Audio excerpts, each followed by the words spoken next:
chers téléspectateurs, bienvenue dans votre actualité de la semaine. Voici le sommaire.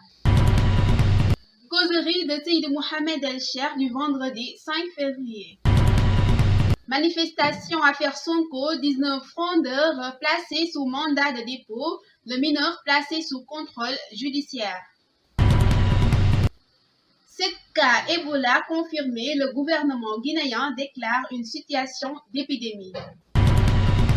En Syrie, 12,4 millions de personnes en insécurité alimentaire. Vaccination anti-Covid au Pérou, un scandale entraîne la démission de plusieurs ministres. Tout de suite, le développement.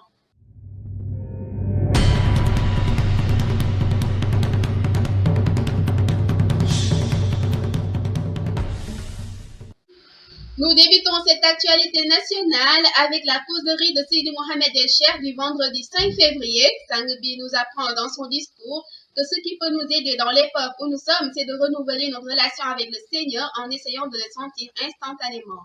Dieu nous a trouvé des moyens qui permettent à notre relation avec lui de ne jamais rompre et la meilleure des armes, c'est le zikr.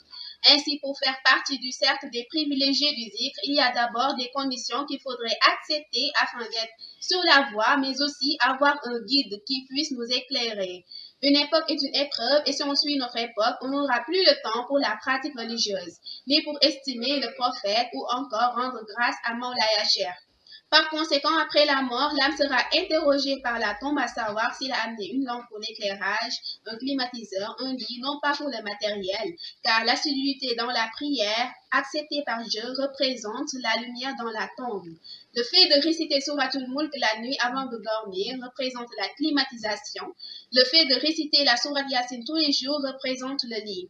Avoir le cœur ouvert dans la prière fera que la tombe soit spacieuse. L'âme du défunt sera également interrogée par la mosquée à savoir s'il venait régulièrement dans ces lieux. Ensuite, si c'est à cause de Dieu ou pour se faire voir. À préciser que la mosquée doit être reconnue par Dieu. Restons toujours au Sénégal. Dans l'affaire Ousmane Sonko, la vingtaine de manifestants qui restaient à la cave du tribunal de Dakar pour avoir manifesté violemment leur mécontentement a été édifiée finalement sur leur sort. Sur un total d'une quarantaine au début, 21 manifestants avaient été libérés hier, la vingtaine restante ayant bénéficié d'un retour de parquet. Au terme de leur face-à-face avec le magistrat instructeur, ils ont été placés sous mandat de dépôt, sauf un d'entre eux, considéré comme mineur, rapportent les sources de Dakaractu. Il a été placé sous contrôle judiciaire. Il leur est reproché les charges d'association de malfaiteurs, manifestation sur la voie publique sans autorisation, incendie volontaire, trouble à l'ordre public. Ils passeront donc leur première nuit en prison ce soir en attendant la fin de l'instruction et leur procès assure les interlocuteurs de Dakaractu.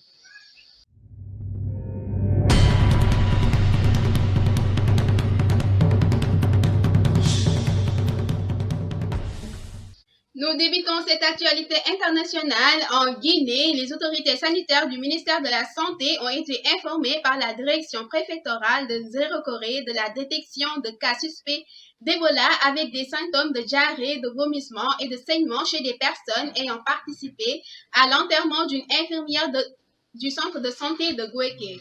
Selon le ministère, les 3 premiers échantillons expédiés au laboratoire de Guékédou et de Conakry se sont révélés positifs au virus Ebola. Et face à cette situation et en application du règlement sanitaire international, le gouvernement guinéen déclare une épidémie de maladie à virus Ebola dans la préfecture de Zéro-Corée. Cependant, informe le même document, une réunion de crise tenue le 14 février 2021 sous la présidence du ministre de la Santé et des partenaires techniques et financiers internationaux et nationaux à l'ANSS a préconisé les mesures suivantes. L'isolement de tous les cas suspects au CTPI de Zéro-Corée et de Conakry. L'investigation sur les cas pour clarifier les données, recenser d'autres cas suspects et identifier tous les cas contacts à isoler. En Syrie, près de 12,4 millions de personnes ne mangent pas à leur faim, a affirmé samedi 13 février le Programme alimentaire mondial qui juge ce niveau alarmant. Selon les statistiques de l'ONU, 83% de la population syrienne vit en dessous du seuil de pauvreté.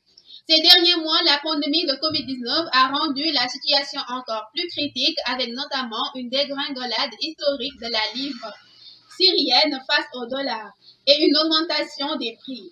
Depuis 2011, la guerre en Syrie a fait plus de 387 000 morts et poussé des millions de gens à l'exil.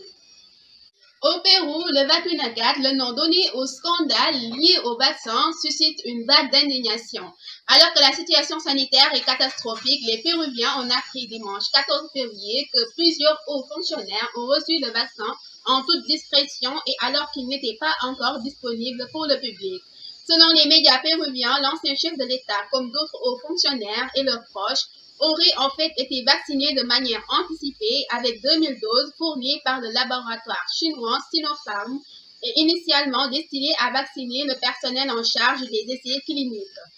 Une enquête a été ouverte pour faire la lumière sur cette affaire. Le président péruvien a d'ores et déjà assuré que tous les fonctionnaires concernés seront démis de leurs fonctions.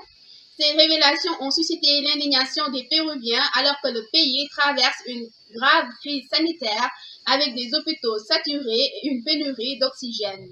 Le Pérou, qui pour l'instant n'a reçu qu'1 million de doses du vaccin chinois Sinopharm, a lancé sa campagne de vaccination mardi dernier en commençant par le personnel de santé. Merci mesdames et messieurs, c'est tout pour cette édition. Passons à l'actualité sportive avec Cher Samba. Quant à moi, je vous donne rendez-vous très prochainement.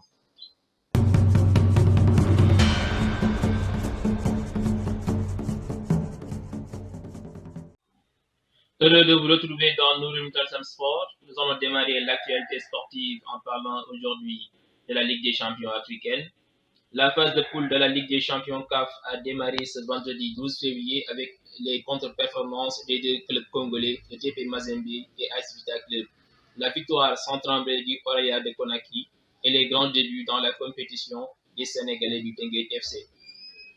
La Ligue des champions 2020-2021 débute mal pour les deux clubs congolais. L'AS Vita Club, qui ouvrait le bal ce vendredi 12 février, s'est incliné à domicile face au champion de la Tanzanie, le Simba SC, 1-0. Ironie du sort, c'est un Congolais qui a marqué le seul but de la rencontre sur penalty. Chris Mugalu, l'AS Vita Club qui figure dans le groupe du champion d'Afrique Al Ahly, opposé au Soudanais d'Al Merrikh le 16 février, se tire une balle dans le pied. L'autre club de République démocratique du Congo, le tout-puissant Mazembe, est lui aussi resté muet face au club algérien du CR Belouizdad, mais a au moins réussi à garder sa cage inviolée ce samedi 13 février.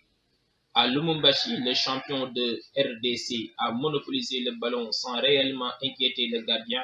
S'ils veulent décoller, les corbeaux devront être plus tranchants dans 10 jours contre les Soudanais d'Al Ahly, battus 2-0 sur la pelouse des Mamelodi Sundowns. Le champion d'Afrique du Sud prend donc seul la tête du groupe B. Contrairement aux deux formations congolaises, les Guinéens du Oraya Asi ont parfaitement débuté la compétition en dominant le Petro de Luanda à domicile 2-0 ce samedi 13 février. Une victoire obtenue sans trembler grâce à un but sur penalty du Burkinabé Dramane Nikiema 36e minute et un autre en fin de match du deuxième meilleur buteur du CHAN au Cameroun, Yacouba Bari 85e minute. Le club de Conakry a été bien aidé par l'expulsion juste avant la pause de Joachim Alao, 44e minute. C'est de bon augure avant le déplacement chez les Sud-Africains de Kaizer Chiefs, dont la rencontre de la première journée contre le Wydad Casablanca a été reportée. Teungueth FC renversé pour ses débuts. Et oui, cruelle entrée en matière pour le petit nouveau de cette édition 2020-2021. Le Teungueth FC a craqué dans le dernier quart contre l'Espérance de Tunis à Rades 2-1. La formation sénégalaise pensait pourtant avoir fait le plus dur en ouvrant le score sur la pelouse du champion d'Afrique 2018-2019 grâce au Gambien Djibril Silla, 33e minute. Mais juste avant la pause, Tunis a égalisé sur un penalty de Taha avant de prendre l'avantage par l'intermédiaire de Khalid Abdul Basit de la tête, 64e minute. Promu en Ligue 1 sénégalaise il y a seulement 5 ans, le club de Rufisque a fait bonne impression en surprenant un géant du continent.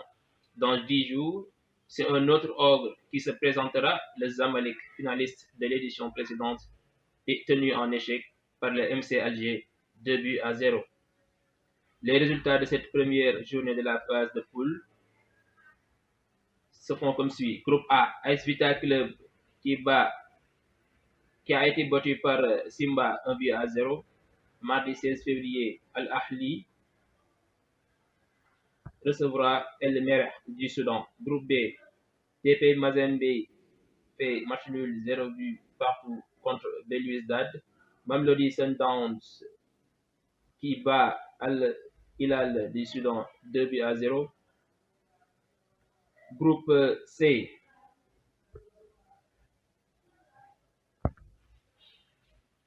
Oraya AC de la Guinée qui bat Petro Atlético de l'Angola 2-0. Groupe D, Zamalek qui fait 0 but partout contre Alger. Espérance de Tunis qui bat Teungueth FC 2-1. C'est tout pour aujourd'hui. Nous vous donnons rendez-vous très prochainement dans Nourim Sport pour parler d'autres actualités sportives.